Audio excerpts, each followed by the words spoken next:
Mapagpahalang hapon po sa lahat. Pwede na po tayong umupo. At ating pong ating pong itaas sa Diyos ang ating taus-pusong pasasalamat. Nagsimula na po magpasalamat sila, di magpasalamat na rin po ako. Napag-usapan kasi yung kaarawan So, salamat po. Ako po ay 3 dekada at 6 na taon na. 36 na po ako, nagpapasalamat ako sa Lord. Pero pag pinag-tumbling niyo po yun po yung aking edad. Salamat po sa Diyos dahil first time po na nangyari sa buhay ko na nag-celebrate ako ng birthday ko sa 2 bansa. No? Bangkok, Thailand, and then Pilipinas. No? 2 bansa, akalain mo yun. First time mo nangyari sa akin. At eto pa ang maganda, nung binigay po sa amin yung ticket namin, nagulat ako. Alam niyo po, kung ano yung seat number ko? Number 19. Oh, eksakto sa birthday ko, October 19. Kaya lang, may kaakibat pa lang ano yun. May kaakibat po palang obligasyon yon. Kasi yung uupuan ko po, yun po yung exit ng aeroplano. Emergency exit.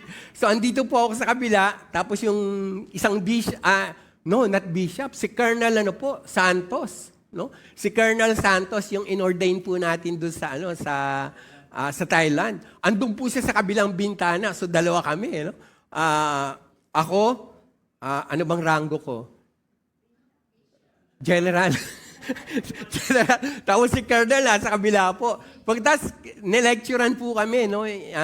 Kami, sabi niya, dapat po wala kayong kahit anumang gamit sa katawan sapagkat kayo po ang magbubukas nitong pinto. In case of emergency, willing po ba kayo na tumulong? No? Ganun po yung encouragement sa amin. Ini-imagine ko pag may nangyari, bubuksan namin tapos hindi agad kami ang unang tatalon.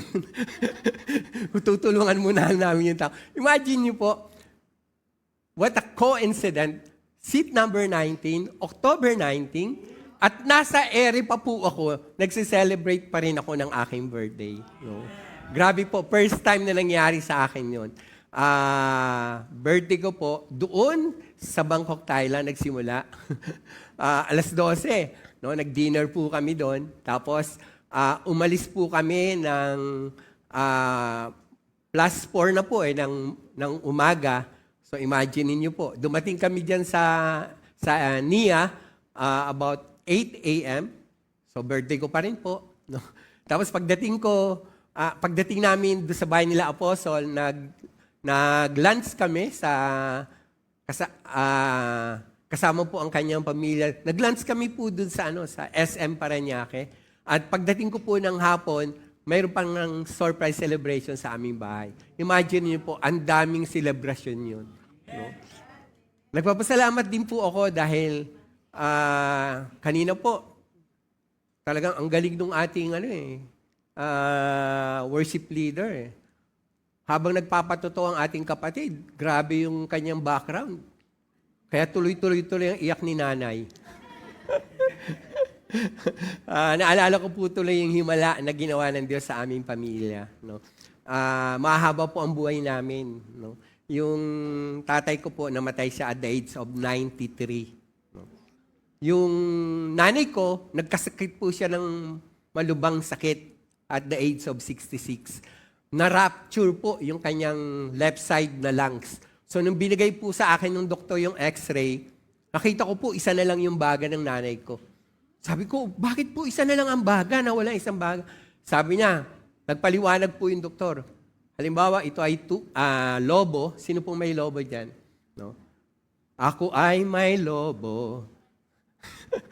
Do you remember that song? Sabi niya, kumuha ka ng lobo, imagine mo, tapos kumuha ka ng karayom, tapos tusukin mo yung lobo, pang! Ganun nangyari sa baga ng nanay mo. Sabi ko, ha? And she need immediate operation. Alam niyo po, 66, kung kayo po ang anak, no, papayag ba kayong operahan ng nanay at the age of 66? Major operation po yun, bubuksan yung kanyang baga. Tapos, ang gagawin daw po doon sa na-rapture na baga ng nanay ko, pagdidikit-dikitin pa yun. Tapos, tatahiin. No? Imaginein mo, ang matagal na proseso ng operasyon po yun. At pagkatapos, sabi nung aming kapatid, naku kuya, huwag tayong pumayag. Kasi yung kapitbahay namin, ganyan din. Sumabog din yung bagay niya, tapos inoperahan. And during the operation, nag-expired yung nanay niya. No? So kami po ay hindi pumayag. Sabi ng doktor, kung hindi kayo pupayag, pumirma kayo ng waiver. Bigyan nyo ngayon din. Ano po bang kondisyon, doktor? Pwede ko kayong sampalin? Parang nanood kayo sa kongreso. Parang nanood kayo sa kongreso. Salamat po sa mga nasa online. So, sa Australia, sa Dumaguete, sa Mindoro, no? Saan pa ba? Sa US, no? Saan po ba ngayon si Cap, si Pastor Jan? Somewhere, anywhere, Pacific or Atlantic. Saan ba siya? Venezuela? Venezuela is North America, no? Saan man po kayo naroon, thank you po for guiding us. Ang oras ko po, 54.22 seconds. Alam niyo po, sabi ng doktor, teka, kung pipirma kayo ng waiver, teka muna, obserbahan ko nanay niyo sa buong magdamag. Imagine niyo po, alas 8, nakausapin ako ng doktor, pinapaltay niya yung Wilkins. Yung Wilkins po, sino pong gumagamit ng Wilkins yan? Hindi po si General Wilkins. Yung mineral po, no? Yung mineral po na tubig do sa yung lalagyan po ng tubig. Pulang-pula, halos mangitim na sa kapulahan. Sa dami ng dugong lumalabas sa nanay ko. Kasi nga po, na-rapture po yung kanyang isang bagay. So, pinalitan po niya ng bagong tubig, bagong mineral. Sabi niya, titingnan ko, obserbahan ko nanay mo, bukas babalik kami. At alam niyo po, walang oras na may bisita kami, prayer, buong magdamag. To make the story short, bumalik po yung doktor kinabukasan. Sabi niya, sino nagpalit nitong tong tubig na to ng Wilkins? Sabi niya, sino nagpalit nito? Sabi niya, Dok, wala po. Ako po ang bantay buong magdamag eh. Yan po yung pinalagay nyo, yan pa rin po. Ha? Posible. Bakit wala man lang kahit katiting na dugo? Dapat punong-puno na ng dugo yan. Teka nga, tumawag po ng nurse, pinadala ang mother ko sa x-ray room. At pagdating po niya sa x-ray room, ilang minuto po, lumabas na yung x-ray niya. Alam niyo, tinanong ko ng doktor, sabi ng doktor sa akin, sabi niya, halika dito. Bakit dalawa na ang baga ng nanay mo? Sabi ko, ay Dok. Sabi ko, ang Diyos ay Diyos ng himala. At alam niyo po, hindi na opera ng nanay ko. At alam niyo po kung anong edad ng nanay ko? 66. Nabigyan pa po siya ng Lord ng 11 years bago siya kunin sa edad na 77. Salamat po sa Diyos. God is a God of miracle. So, tayo po ngayon ay magsisimula na sa ating pag-aaral. But before that, hindi humailipat. Ayan po. Tayo po ay manalangin. Mapagpalang Diyos, kami po ay nagpapasalamat sa oras na ito. Let your word be a blessing to each every one of us. Not only a blessing, an encouragement, a powerful word that will change our lives and will help us in serving you.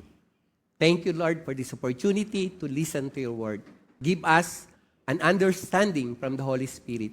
Let the illuminating power of the Lord Jesus Christ and the power of the Holy Spirit give us the power to understand your word and to apply it in our lives. This is our prayer in Jesus' name. And everybody says, Amen. Praise God.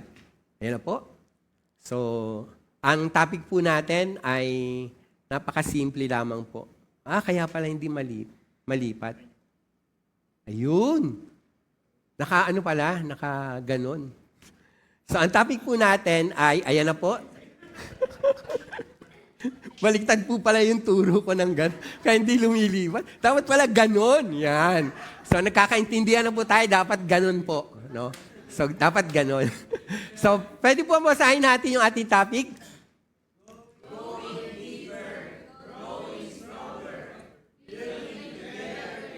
No? Salamat po sa gumawa ng PowerPoint na to. Ang ganda-ganda po ng puso.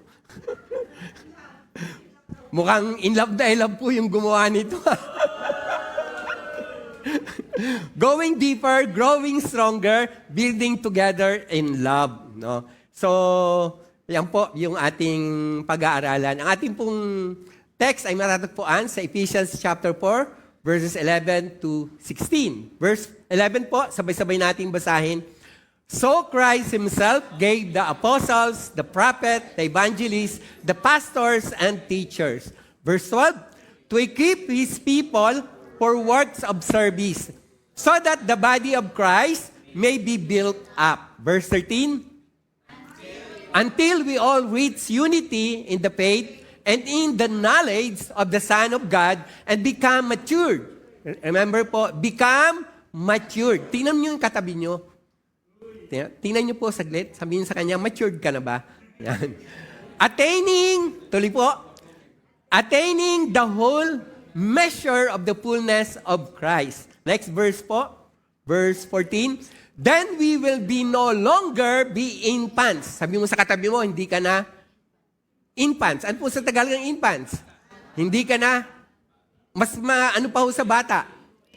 Infants is sanggol. No? Pag sinabi mo kasing bata, child sa English, and sinulat po ng Bible, infants. So, ibig sabihin, sanggol.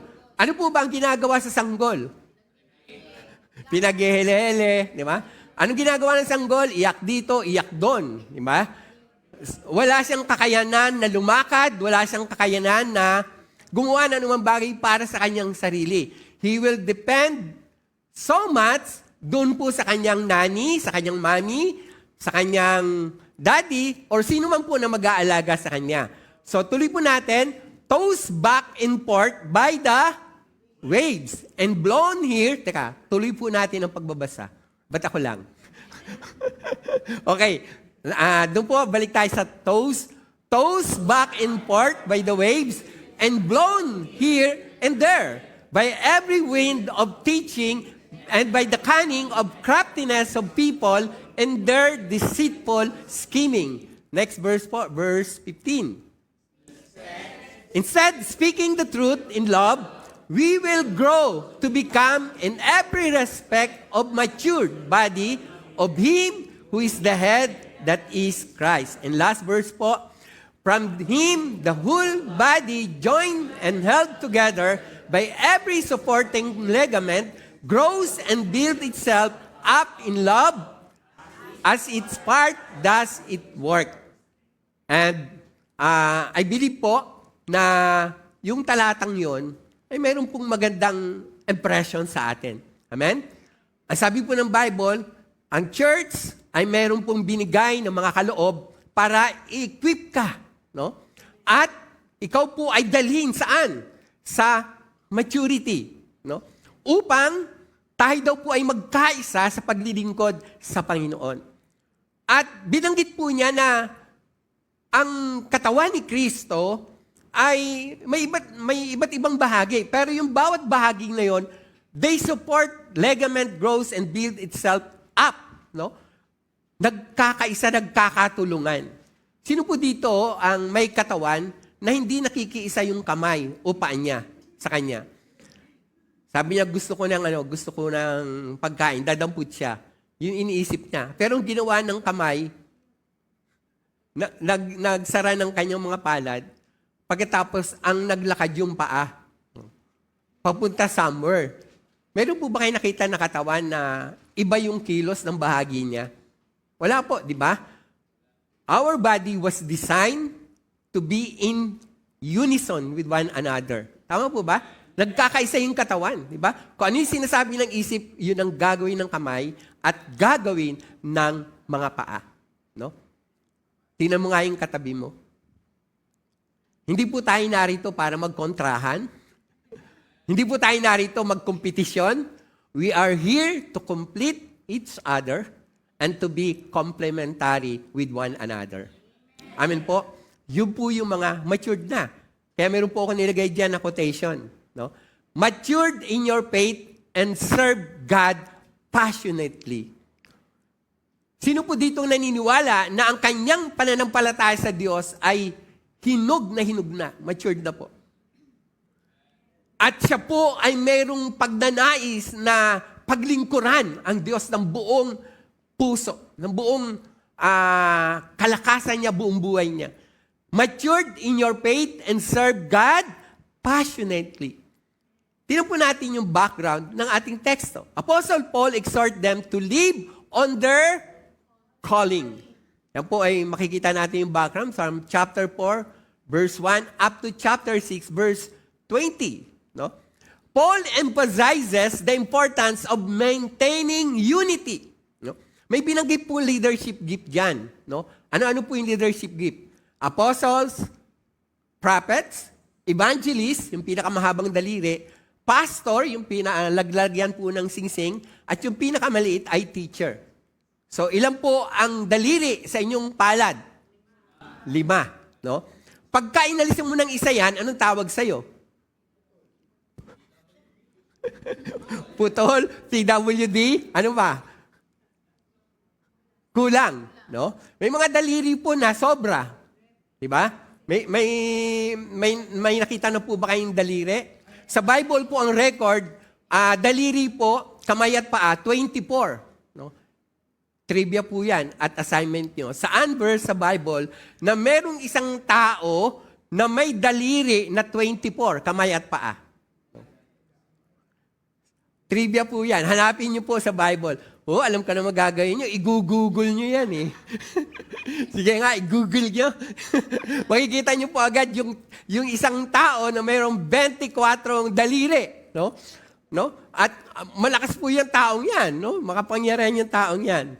So, ano po ang sabi dyan ni Paul? Maintaining po yung tinatawag na unity. No? Nasubukan nyo na pong pumitik na isang tao. Nakapaglaro na kayo ng pitik-bulag. Sino po naglaro ng pitik-bulag? Ang hirap po ng pitik-bulag, di ba? Nasubukan nyo makipaglaro ng pitik-bulag. Pipitikin ka, pagkatapos pitikin, hulaan mo. Kung ano yung ano niya. Ano po yung laro niyo? Sino nakaka-relay sa akin? Pitik-bulag. Di ba? Pwede mo lang kung isa yung daliring niya, kinumpas niya, o 2 o 3. Pag dahulaan mo, ikaw naman ang taya. Kaya ang tawag doon, pitik-bulag. No? Bakit po makapangyarihan ng pagpitik? Paano kayo pumipitik? Diba? Paano nyo pinipitik? Pwede po ba kayong pumitik ng isang daliri lang ang gamit mo? Pitikin siya. 2 daliri. No? Kailangan, gamit mo po yung iyong hinlalaki. Bakit po? Kasi nagiging powerful pagka gamit mo yan. Tama ba? Pagpitik mo, tak! Ang sakit nun.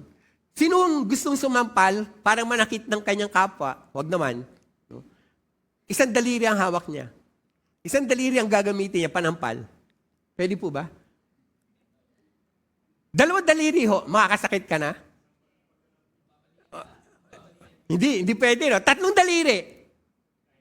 Hindi pwede, no? 4 na daliri.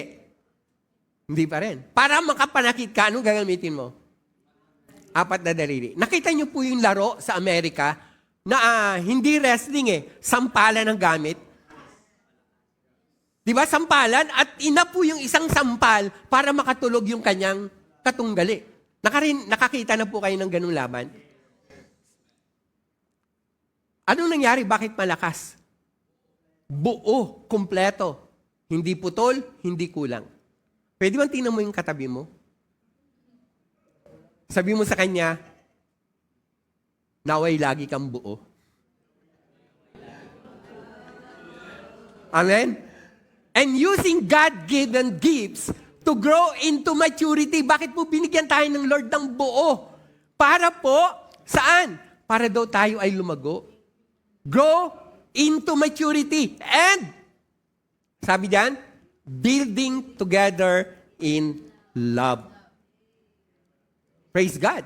Christ gave leaders as gifts to the church with specific purposes and goal. Ano yung mapalad po tayo dito sa ABCI Bakit po? Yung ating leader ay isang apostle. Matindi po ang gift ng apostle. No? Tingnan natin. Gaano po katindi yun? Gaano po ang gift ng apostle? Kasi yung apostle po ang naglaylay ng foundation. Diba? Siya po ang naglay down ng foundation. Tapos ang prophets po yung Okay? Tapos nagtuturo. Diba siya yung nag-expose ng mga natatago sa puso mo. No? Tapos yung pinakamahabang daliri, evangelist, ito yung layas ng layas. Bakit po? Evangelist layas ng layas, crusade dito, crusade doon. Tapos yung pastor, nasa palasinsingan. Bakit? Kasi siya po ang nag-aalaga ng iglesia. Diba? Siya po yung nag-aalaga ng church. At pagkatapos po yung maliit, teachers, so original version po, yung pastor at teacher, magkasama po yun. You cannot be a good pastor if you are not a good teacher. Kaya tingnan niyo po si Apostle, di ba? Siyang magaling na tagapag-turo, di ba? Bakit? Kasi pag pastor ka, dapat marunong ka magturo. No? Meron pong ayon na bagay tayong titingnan kung paano po tayo makakaabot doon sa ating topic. Ano nga ba yung topic natin? Paano tayo lalalim, magiging malakas, at paano tayo magiging matibay.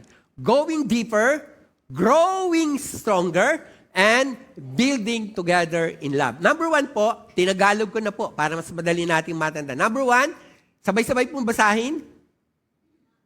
Maayos na gamitin ang iyong kaloob para sa kapakinan ng iba. Pag ikaw po ay nagmamatured, no? Hindi ka na selfish, sabihin mo sa katabi mo. Ang mga bata po, di ba? Ano mapapasin mo sa mga bata? May pagka-selfish. Tama ba? Gusto niya yung pansin sa kanya lang. Di ba? Gusto niya yung pagkain kanya lang. No? Madaling magselos kapag yung nanay niya may ibang kinakarga. Di ba? Pero kapag ikaw po ay lumalago na, no? Hindi ka na makiging makasarili. Ano na po? Marunong ka nang gamitin yung kaloob mo para sa kapakanan ng iba. Amen po ba doon? Sabi mo sa iyong katabi, ginagamit mo ba yung kaloob mo sa kapakanan ng iba? O pansarili lang? Hindi pwede, di ba? So kung ano yung kaloob mo, dapat gamitin para sa kapakanan ng iyong kapwa. Leadership gifts exist to complete the members' growth and to equip them, meaning the church, to serve. So binigyan tayo ng mga kanya-kanyang kaloob para po saan? Para makumpleto ang iglesia ng Panginoon. Binanggit nga natin yung 5, apostles, prophet, evangelists, pastors, and teacher. Nung ako po ay nagtuturo pa sa public school, I'm a teacher po, guidance counselor as well. Pero pinagturo ako ng aming director. No? At nung ako po ay nagturo, talagang marami namang natuwa. No? Major in accountancy po ako, so pinagturo po ako ng accountancy from first year to fourth year. Pinagturo ako ng values from elementary to high school. And then, ang pinaka-break ko po sa school, no? From first hour up to the last hour, nagtuturo po ako sa school, no? Elementary at high school po yun. Tapos, ang break ko po, pag merong pinupunta sa guidance office. Yun na yung pinaka-break ko. So, ang gagawin ko po, yung aking class, iiwan ko na lang ng seat work. Tapos, asikasuhin ko yung napunta sa guidance office. At karamihan po ng mga pinupunta sa guidance office, may mga hiwa-hiwa. Ito po yung panahon na uso po sa mga kabataan yung paghihiwa ng kanilang mga pulso. No? Imagine niyo po, yun yung araw-araw na inaharap ko sa guidance office. Bakit po? Gusto nilang magpakamatay. No? Gusto nilang magpakamatay. Dahil sa dami ng problema sa kanilang pamilya. And thank God, natapos po yung ilang taong kong pagtuturo doon, wala naman pong namatay. And after so many years, bigla na lang po ako nagugulat sa isang department store, o sa isang lugar, biglang may babati sa akin, "Sir, kumusta na kayo?" No? Pag sir po, alam ko, estudyante ko yon. Kasi hindi naman ako tatawagin ng kapatiran sa church na sir. Anong tawag sa akin? Siyempre, tatawagin ako, kung hindi pastor, bishop, hindi ako tatawagin sir. So pag sir, estudyante ko to sa PUP. At alam niyo po ngayon, kasalukuyan, siya ay ipinadala sa Amerika. Sapagkat yung pinakapangarap kong maging pasukan po ay SGB. Alam niyo po ba yung SGB? Kilala po yan na auditing firm. No? Meron silang international company, kaya nakapagpapadala sila ng mga auditor sa iba't ibang bansa. At alam niyo po, yung nakakuha ng magna cum laude na yon, napadala na po sila sa 3 bansa at ngayon po, kasalukuyan siyang nasa Amerika. Magna cum laude. Alam niyo po, muntik na po akong magkaroon ng summa cum laude na award. Kasi nung tinawag po, katabi ko yung tinawag. Sayang! Sayang! Muntik na ako! Kasi katabi ko yung naging summa cum laude namin eh. Pero ngayon, nakakalungkot, nabalitaan ko, summa na rin siya. Summa kabilang buhay. Wow. Sabi ni Kuya Saldi, Bishop, 2% lang yung audience impact mo.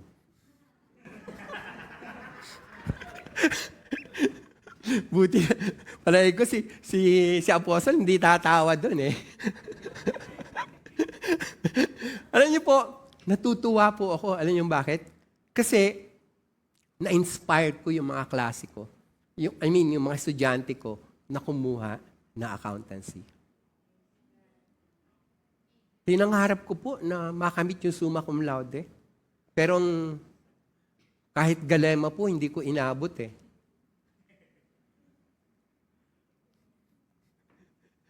Ilan lang po yung tumawa ng mga kababasa ko ng comics. Mukhang hindi nyo naladatnan yung mga comics dito, ano? No. Sino si Galema? Oh, tingnan nyo, anak ni Suma. Si Suma po ng anak, ang anak po niya si Galema. Palagi ko, hindi na naman tatawa si Apostle eh. Next point po, yan. Tawan-tawa ba? Number 1 po, para makumpleto po yung gift sa church o ma-equip ang church, kailangan natin ng apostle. Simply po, pag sinabing apostle, one set forth to pioneer, establish new works and new leaders. Kaya marami ko mapalad kayo kasi yung ating leader dito, apostle eh. Diba? Tingnan mo yung katabi mo, leader na ba yan? Pangalawa po, prophet. One who speak forth God's word to inspire, correct, and motivate. No? Sino po ba dito ang may giftings na propeta? Pangatlo po, evangelist, one who share Christ with outsider and train others to do so. Alam niyo po, sabi ni Pablo kay Timothy, bagamat si Timothy ay hindi po isang evangelist, si Timothy pa isang pastor. Ano sabi sa kanya ni Paul? Do the work of an evangelist. Ano ba ang gawain ng evangelist? Sharing the gospel. Tanong mo yung katabi mo, nagsishare ka na ba ng gospel?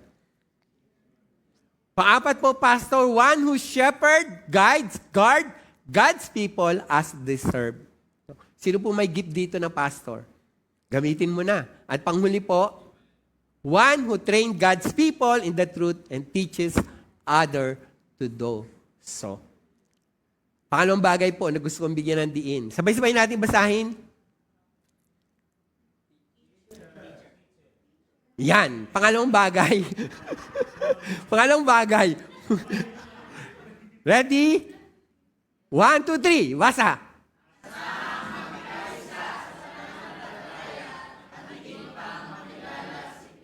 Okay. Hindi natin nililimitan na yung gifts ay pwedeng apostle, prophet, evangelist, pastor, and teacher. Marami pa pong gift. No? Kung may gift kayo ng ating mga instrumentalist dito. No? Diba? Hangang-hanga ako dito sa batang to eh. O, De Los Santos din to. Pambihira. Ang galing-galing. Di ba? Ilang buwan pa lang po tumutugtog to. O, kasi ilang buwan pa lang wala si ano eh. Kung hindi mo gagawin ang iyong gawain, pwede kang palitan ng Diyos na magaling. Alam niyo sa gawain ng Lord, huwag kang magmamalaki. Oh? Di ba? Pagka wala ako dyan, tingnan ko lang. Mapipipilan yan. God can appoint another one to replace you. Sipin niyo po, wala pong maliit na wala pong higanteng nakakapuwing. Sino po nakakapuwing? Maliit. Kaya tinan mo, hindi ginampanan.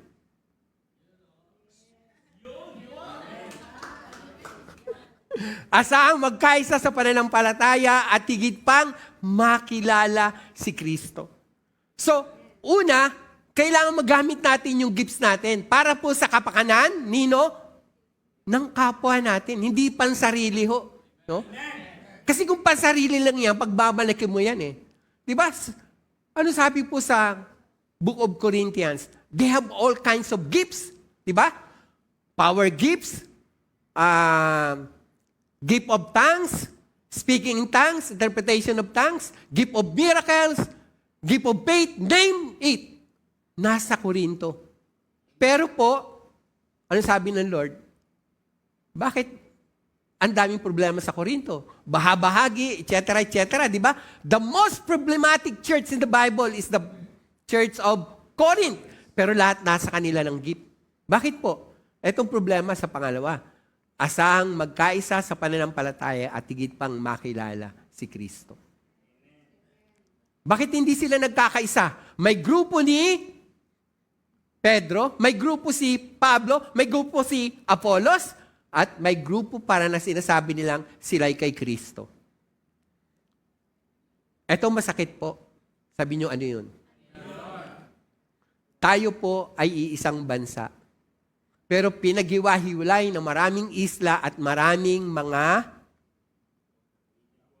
mga wika. Diba? Tumawid ka lang po dyan, Batangas na. Iba na ang punto. Tumawid ka pa ng Quezon, makikita nyo po, Bicol na. Diba? Tapos tumawid ka ng dagat, Bisaya na. Iba na salita ron, di ba? From Matnog, pagtawid mo, iba na. Pinaghiwa-hiwalay tayo ng mga wika at mga isla. No? At ito pang masakit. No? Meron tayong isang gobyerno, pero walang pagkakaisa.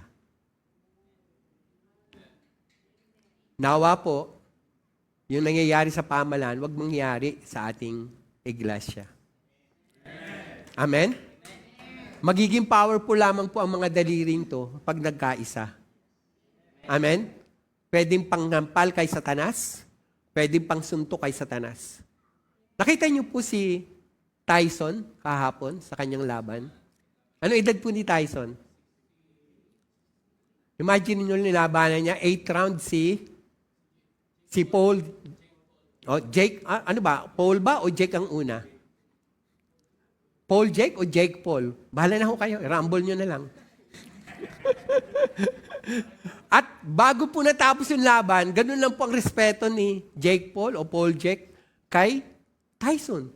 Imagine niyo po, nakalaban pa siya ng 8 round. Di ba? Hindi po gusto ng Lord na pangsimula lang. Kumbaga po sa takbuhan, hindi ng Lord na doon ka lang sa sprint. Gusto ng Lord, pang marathon yung paglilingkod natin. Hanggang sa wakas, magpapatuloy tayo. Amen. Paano pong mangyayari yun? Kailangan higit mong makilala si Kristo. Amen? Next point po. You wouldn't be alive if God didn't have a purpose for you. Kung wala pong layunin ng Diyos sa'yo, sana expired ka na. Amen? Pero dahil buhay ka pa, may layunin pa ang Lord sa'yo. Amen? It doesn't matter if you're 30, 50, or 95. God still has something for you to do. Kailan po ba naitayo ni Xander ang KFC? KFC po. At the age of 60, 65.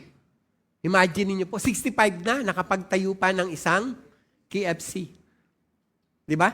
At ilang try? Sabi po, 1,900 times po niyang in-offer yung formula niya about fried chicken.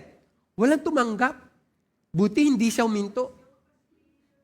Tama ba? 109 times? 109 times. Sino po naka-invento ng ilaw? Thomas Edison. Ilang times po niya bago na perfect? 1,001 times. Kung himinto siya doon sa 1,000, bigo siya. Pero pinagpatuloy niya sa ika-1,001 at napailaw niya ang bumbilya.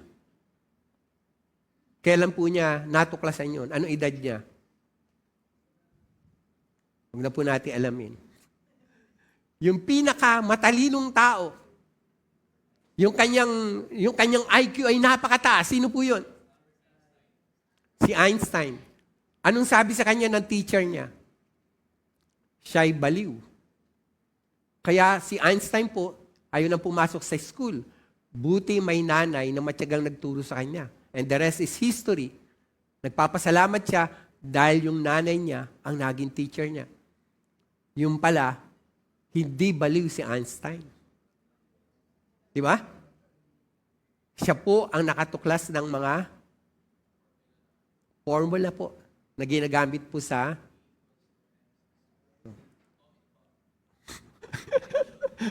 di ba? Grabe po, di ba? Sa physics, sa mathematics, sa algebra, isa pong subject na talagang nagpapasalamat ako na ipasa ko eh. Yung physics, algebra. Alam niyo ba't naipasa ko yun? Ang galing po ng mga teacher kong dalawa. Alam niyo bakit? Walang libro, pero ang galing magturo. Antindi, no? Walang dala pong libro yan. Ang dala ho lang niya yung kanyang record. Ano ba tawag doon? Class record. No? Pero yung lesson niya, alam na alam po niya by the heart. God still has something for you to do. Gaano man po ang edad ninyo. Pangatlong bagay po. Sabay-sabay natin basahin.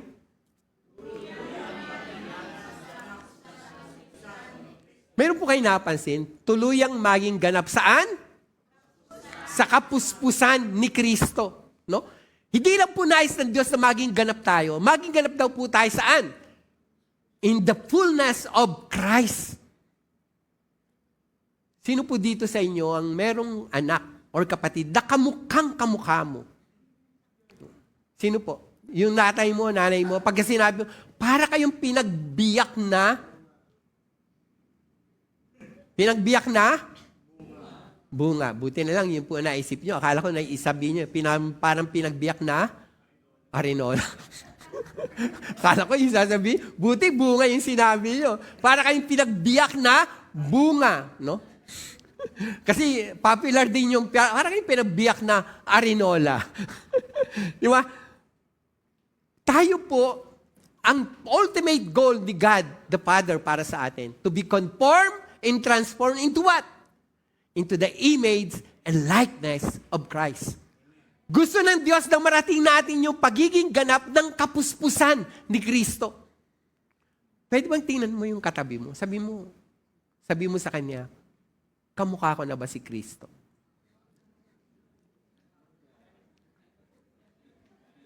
No? Sige po, kamukha mo na ba si Kristo sa pagsasalita, sa pag-iisip, sa paggawa? No? Kasi yun po yung ultimate goal ni God sa atin to be conformed and transformed into the image of and likeness of our Lord Jesus Christ, di ba? At yan po ang dahilan kung bakit tayo nilikha, di ba? Nang lumikha ang Diyos ng lupa, ay ng mga puno at halaman, kinausap ng Diyos ang lupa. Di ba? Nang lumikha ang Diyos ng mga nilalang sa dagat, kinausap ng Diyos ang tubig. Pero nang lumikha siya ng tao, sinong kinausap niya? Sinong kinausap niya? He talked the Trinity. He talked to the Trinity. Di ba? He talked to himself. And he said, let us make God. Let us make man according to his image and likeness. So yun po yung purpose ng Lord kung bakit lumikha siya ng isang Adan at pagkatapos sa isang Eva, maging kawangis at larawan niya. Pero nag-fail. Amen? But here comes the last Adam. Sino po yun? The Lord Jesus Christ. At meron siyang misyon. Ano po yun? Sabi mo sa katabi mo, gawin kang kawangis at kalarawan ng Panginoong Yesus.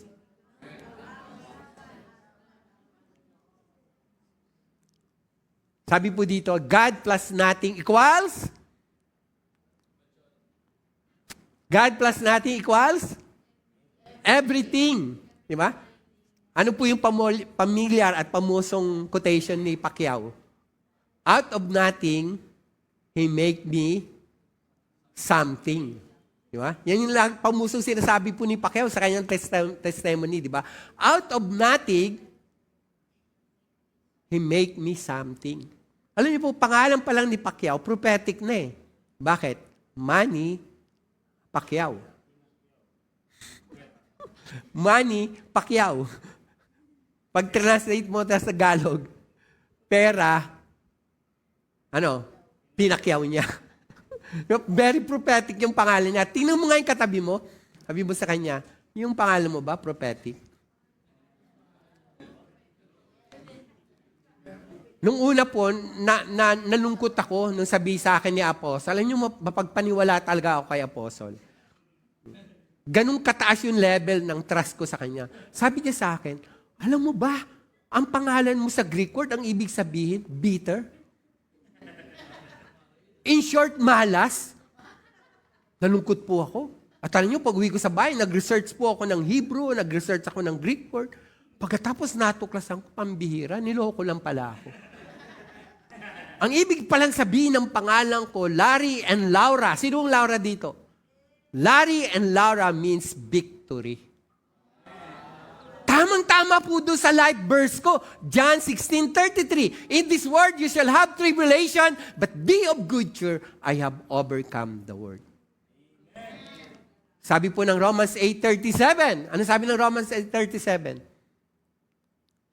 Alam niyo po ba yun? Romans 8:37. But we are more than conqueror through Him that love us. Diba? Sabi mo sa katabi mo, mananagumpay ka ba? Sabi mo sa katabi mo ulit, huwag kang iyakin. God plus nothing equals everything. Everything minus God equals nothing. Sino po nagsabi niyan? Yan. Si Julian. Julian ba? Julian Ward? Hindi. Tulian. Ang hirap po. Ano to? May pagka-Thailander ba ito? Chibidjian, no? Yan po ang sinabi niya, God plus nothing equals everything. Everything minus God equals nothing. Kaya wala tayo may pagmamalaki sa Diyos eh. Amen? Siya lang. Without God, sabi po ng John 15:5, without me, you can do nothing. Next. When you think that God never provided for everything you need, touch your pulse. Hawakan niyo po yung pulso niyo. Tumitibok pa po ba? Hawakan niyo nga po yung pulso niyo dito, tumitibok ba? Buntis kayo?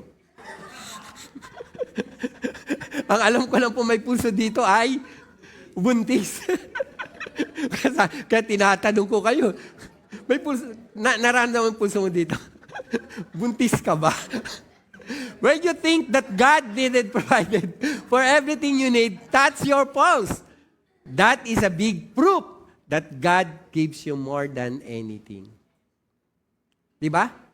Acts 17:28, in Him we live and move and held our being. Sa pamagitan ni Kristo, ikay nakakagalaw, nakakakilos, at may buhay.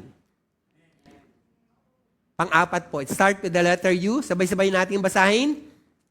Umanlad, kalaman, upang di madaya ng maling aral. Ang isang matured po, hindi na nadadala ng maling aral yan. Meron po isang pastor, nag-grab po siya, nakasakay kami. Sabi niya sa akin, ako po ay dating Baptist pastor. Pero alam niyo po, natagpuan ko na ang katotohanan. Ngayon, nakaikibuloy na ako. Ulitin ko po, siya raw po ay Baptist pastor for 35 years. Pero ngayon, natagpuan na raw niya ang katotohanan. Nakaikibuloy na siya. Alam niyo, ang dami ngayon pong mga magagaling mangaral sa TV, di ba? Hindi mo na kinakailangan pumunta sa isang magaling na church. Buksan mo lang yung TV mo. Wow, ang dami ng mga aral dyan na napakaganda. Pero ang isang bata po, nadadala yan ng mga maling aral. Imagine nyo po, may isang nangangaral, nagturo po. Alam nyo ang anong kanyang tinuro? Yahweh is evil, dreadful, and vengeful God. Si Yahweh po ay evil God daw. Siya yung John 10:10 sa unang bahagi. Ano ba yung unang bahagi? The thief that come to steal, but to kill, and to destroy. At tinuturo niya, there is most powerful God na ang pangalan ay El Elyon. At yun ang ama ni Kristo. Si Yahweh ay evil. Alam niyo po, ang daming taong nadadala sa mga maling aral. Sabi mo sa katabi mo, huwag kang padala, ha? Meron po tayong kapatiran, kasama natin dati. Na-meet po namin ni Apostle sa Pangasinan. Sabi niya, natagpuan na raw nila ang Kristo. At ang Kristo daw po ay babae. E di sana, hindi Kristo, dapat Krista. Dapat Krista. Halain niyo po. Ang sabi dito, umanlad sa kalaman upang di madaya ng maling aral. God has a purpose for your life before you ever had a plan for yourself.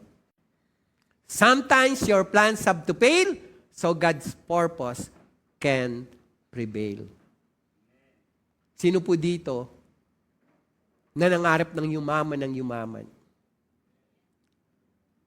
Gusto niyo po maging mayaman? Magbenta tayo ng bato.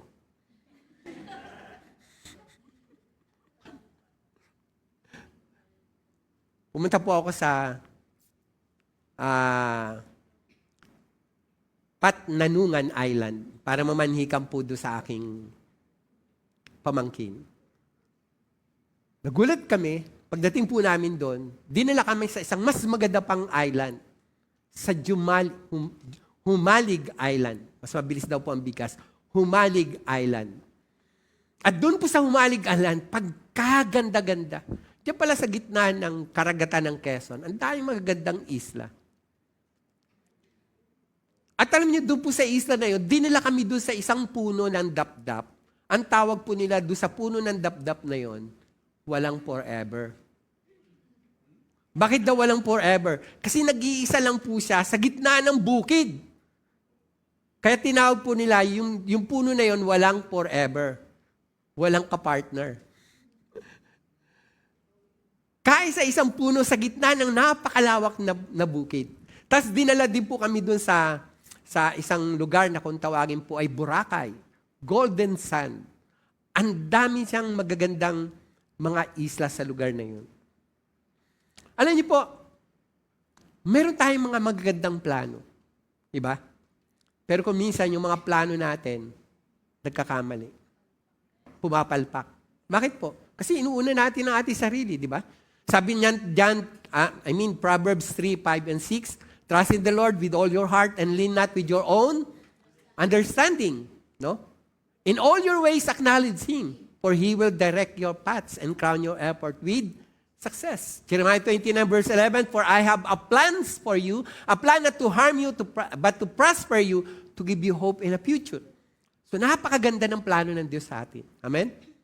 Sabi mo sa katabi mo, kung nabigo ka man, hindi pa huli ang lahat. Di ba? Sino po ang may walang ka-forever dito? Sino walang ka-forever? Maghintay lang po kayo, darating din yun. Next po. Next point. Next point po, letter R. Sabay-sabay natin basahin. Ramdamin ang kapangyarihan ng pag-ibig ni Kristo. Hindi lang po para ma-equip tayo kung bakit tayo nasa church. Hindi lang po para makilala natin si Kristo ng lubusan. Hindi lamang po para maging matatag tayo at hindi tayo na madala ng mga maling aral. Higit sa lahat po, maramdaman mo ang kapangyarihan ng pag-ibig ni Kristo. Sino po dito ang umibig? Palay ko, lahat naman po, ano? No? Sino po dito namang nasawi sa pag-ibig? Di ba masakit? No? Pero yung pag-ibig ni Kristo, hindi ka kayang ihiwalay nun eh. Di ba? Hindi ka pwedeng ihiwalay ng kahirapan, di ba? Kalaliman, kahubaran, kapangyarihan, sa kasalukuyan, kaharian na darating, kalaliman, kaitaasan. Bakit daw po? No one can separate us in the love of Christ. Pag umibig ka ng babae, kung ikaw ay lalaki, at umibig ka naman ng lalaki kung ikaw ay babae, at nabigo ka, natural lang yun. Natural lang mo yun. Kasi ang tao po, pag nangako, aasa ka pa ba? Bakit? Napapako. Pero yung Diyos na pinaglilingkuran natin, Numbers 23 verse 19, God is not like a man that should lie. Whatever He says, He will do it, and whatever He promised, He will fulfill it. At ang sabi po ng Bible sa Romans chapter 8, no one can separate us from the love of Christ. Amen. Ramdamin po natin yung pag-ibig ni Kristo. Tanungin mo yung katabi mo, ramdam mo ba yung pag-ibig ni Kristo sa'yo? Basahin po natin to. The God you serve loves you and can be trusted to bring you through any test. Diba? Hindi tunay ang pag-ibig na hindi nasusubok.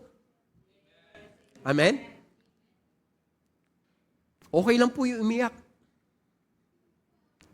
Okay lang po yung mabigo. Pero tandaan niyo po, after you pass all that test, sabi po ng Bible, blessing, promotion comes. Promotion cometh not from the east, nor from the west, nor from the south. Promotion cometh from the Lord. At yung promotion ay nangyayari po kapag dumating tayo sa mga testing. Bago po yung pangwakas, meron pa po. If you know that God loves you, you should never question a directive from Him. Sino po nagmahal dito ng buong puso? Pinagdududahan mo ba yung pinamahal mo? Pinagdududahan nyo? There was a very powerful song. Ang lyrics po ganito. If you can't trust, kung hindi mo kayang pagtiwalaan ng kamay ng Diyos, ng kamay ng Diyos, if you can't trust God's hand, trust His heart. Alam mo ba yung kantang yon? Kanta po yan ng mga matagal na sa pananampalataya. Mga ano pa kabilang sa mga hymnal. If you can't trust God's hand, you can trust His heart. Walang isang taong nagmahal na ipapahamak niya ang kanyang minahal. Tama ba? Aalagaan niya, poproteksyonan niya yung kanyang minamahal. At yun ang pag-ibig ni Kristo sa atin. Diba? Nang minahal tayo ni Kristo, sabi po ng John chapter 15, panalangin niya sa kanyang ama. Sabi niya, wala akong pinabayang kahit isa maliban sa taong ginusto niyang siya'y mapahamak. Diba? Even doon po sa panahon na uhulihin si Jesus, Sino pong inisip ni Jesus? Yung mga disciple niya. Sabi niya, hayaan niyong umalis muna itong aking mga disciples. Si Peter pa nga, nagmalaki pa eh. Ano sabi ni Peter? Lord, hindi kita iiwan, hindi kita pababayaan. Anong ginawa niya? Nung dumating yung mga kalaban, kinuha yung tenga, tinagpas yung tenga ni Malco. Diba? Tagpas yung tenga ni Malco. Buti na lang doon si Jesus. Pinulot yung tenga niya. Dinikit. At ano nangyari? Miracle. Nabuo. Misa po iniisip ko, ang sarap siguro kung butiki tayo. Ano? Alam niyo bakit?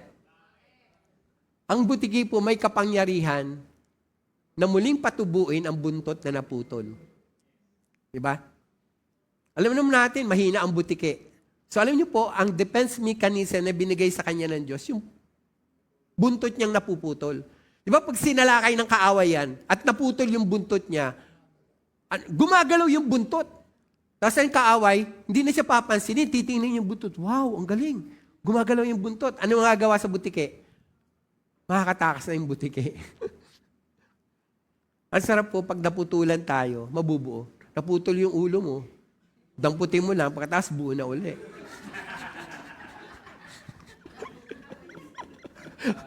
Palagay ko, katatakutan tayo. Putulin mo ang ulo ko, pak! Pagkatapos, damputin mo lang, binuo mo na agad. Naalala niyo po ba yung tula? Andres Bonifacio, matapang na tao, pinutol ang paa, hindi tumakbo. Pinutol ang kamay, di pa tumakbo. Ano? Huwag na natin tuloy. Pag tinuloy pa natin yun, baka kung saan tayo mapunta. Pinutol ang kuwan, tumakbong matulid. Alam niyo po, hindi naman tayo ganun eh, di ba? We are not immune. Lahat ng pagsubok pwedeng dumaan sa atin. Pero isang taong tunay ang tapat, ang pag-ibig niya kay Kristo, kaya niyang sabihin sinabi ni Job. Di ba? Kahit namatayan ng 10 anak, nawala ng kayamanan, nawala ng ari-arian, pati kanyang katawan ay nagkaroon ng malulubhang karamdaman, halos mamatay. Ang sabi sa kanya ng kanyang asawang mahal, do you still hold on to your integrity? Curse God so that you might die. Ang sarap magkaroon ng ganung partner, no? Gusto niyo yung ganung partner? Sumpay mo na ang Diyos na mamatay ka na. Pero ano sabi po ni Job? Ano sabi ni Job? Bakit? Pupurihin mo lang at pasasalamatan ba ang Diyos sa panahon ng kaginawaan? Hindi mo ba siya kayang pasalamatan kahit sa panahon ng kahirapan? Ang Diyos ang nagbigay, ang Diyos ang kukuha, ang Diyos ang nagkalob, ang Diyos ang babawi. Purihin ang pangalan ng Panginoon. Amen. Yun yung mga totoong nagmamahal sa Diyos. Hindi kayang paghiwalayin ng kahit anumang pagsubok sa buhay. And last point po, nahulaan nyo na po ba yung keyword natin? Yung una po, M. Pangalawa, A. Pangatlo, T. Pang-apat, U. Panglima, R. And last point, E. Ano ibig sabihin ng E? Excelenteng gawin ang bawat bahagi upang umunlad at maging matibay kay Kristo. Tanungin mo yung katabi mo, ano bang bahagi mo sa iglesia? Gawin mo. Kung ikaw ay treasurer, magbilang ka ng pera ng buong inam. Huwag mong kupitan. Salamat po, dahil yung treasurer natin dito, tapat. Kung ikaw po ay manunugtog, ilang araw binibigay ang kanta ng song leader? Ilang araw? Monday, bibigay na yung line-up. Dapat inaaral mo na. Diba? Sinasaulo mo na yung kanta. Talagang tuwan-tuwa ako dito. No? Kabisado niya yung kanta habang tumutugtog siya sa drums. Diba? Sing with the heart. Hindi pwede yung kabisado mo yung nota, pagkatapos yung kanta, hindi mo alam. Paano mo kakantahin ng buong puso yun? Diba? Dapat alam mo yung kanta. Do your part. Kung ikaw'y manunugtog, aralin mo yung tugtog mo. Aralin mo ng buong inam. Diba? Binigay sa inang Monday. Sunday pa lang, mag-advance ka na.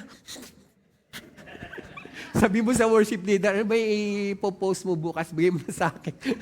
Takot sabahin mo na. Talagang seryoso ka. Aralin mo talaga. Do your part. Diba? Kung ikaw po ay usher, gawin mo yung pagiging usher mo ng buong puso. Nag-a-usher ka, tapos nakasimangot ka. Alam niyo ba, bawat ngiti mo, pwedeng magdala yan sa ano? Ng kalakasan sa bawat isang pumapasok. Di ba? Meron yung pang si Christian. Kasi lagi siyang hindi nababati sa church. Sabi nitong Christian na to, next week, pag hindi pa ako kinamayan, this is the last day na attend ako sa church na to. Meron din palang isang Christian, ganun din ang nararanasan niya, hindi siya nakakamayan. Sabi nitong Christian na to, next week, pag wala pa sa akin kumamay, ako na ang kakamay. Dumating po yung linggo. Yung isa ho, walang kumakamay sa kanya. Ano sabi niya?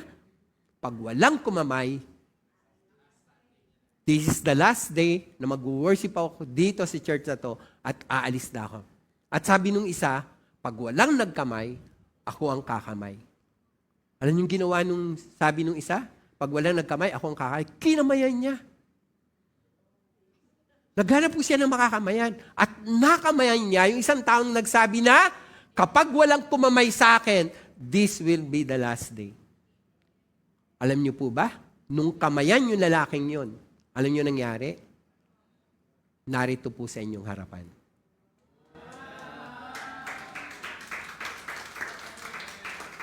Kailan nangyari yon? 1980.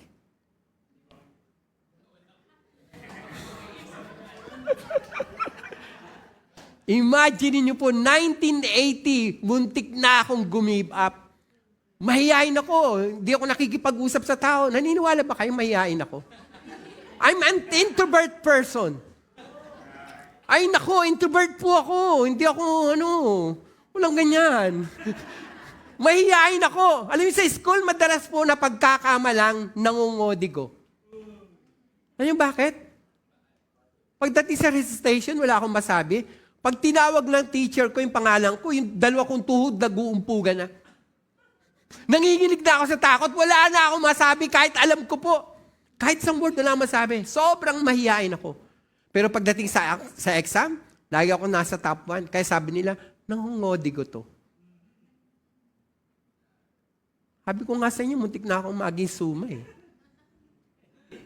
Nagkamali lang talagang tinawag katabi ko. Alam niyo po, napakamahihain ko po. Kaya nung time na yun, na talagang walang pumapansin sa akin sa church, sabi ko, this will be the last day. Next Sunday, maghanap na ako ng ibang church. Pero may kumamay sa akin.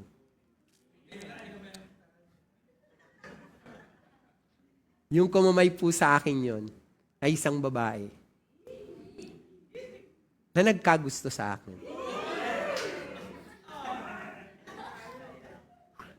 And the rest is history. Ano po yung binuo nating salita? Matured. Nothing can happen without God's permission. And God will not allow a difficulty unless He has a divine purpose for it. If you will keep your peace, you're past the test. And God will bring you out better than you were before. All of my life and every season, you are still God. I have a reason to sing. I have a reason to worship. Kanta ba yan? Kaninong kanta yan?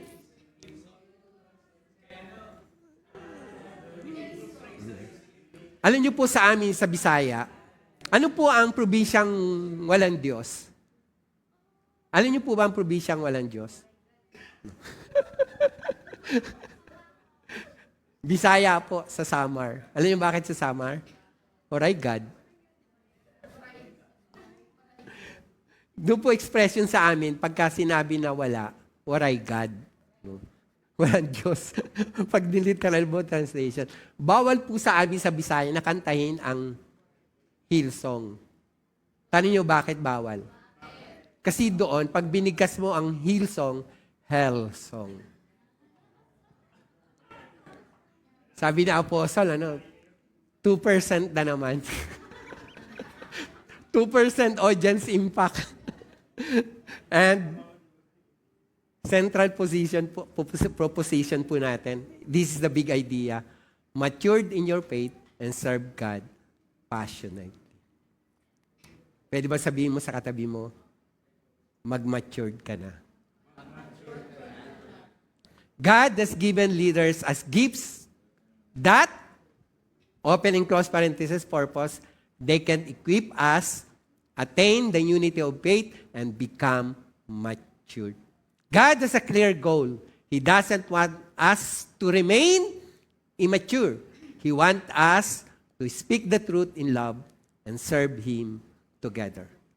Sabay-sabay po, saints of God, let's grow up. God wants us, basa? God wants us to become mature in our faith. And He wants us to serve Him passionately. Let's keep and serving. And last, if you are still not saved, repent. Meron pa bang hindi dito ligtas? Ligtas na po lahat. Repent and give your life to Jesus right today. There is no greater act of worship than giving God all of you. Thanks be to God. Pwede po ba tayong yumuko at manalangin? Aming Diyos, nagagalak po kami na maunawaan na mayroong kang dakilang layunin sa bawat isa sa amin. You want us to be matured in faith and to serve God passionately. Ito rin po ang adikain ng aming puso. Anumang kaloob na ipinagkaloob mo sa bawat isa, tulungan mo pa ang bawat isa na gamitin ito para sa pakinabangan ng iba at ng buong iglesia. We are here not to compete with one another, but we are here to complete one another. We praise you, we love you, we glorify you. In Jesus' name. And everybody says,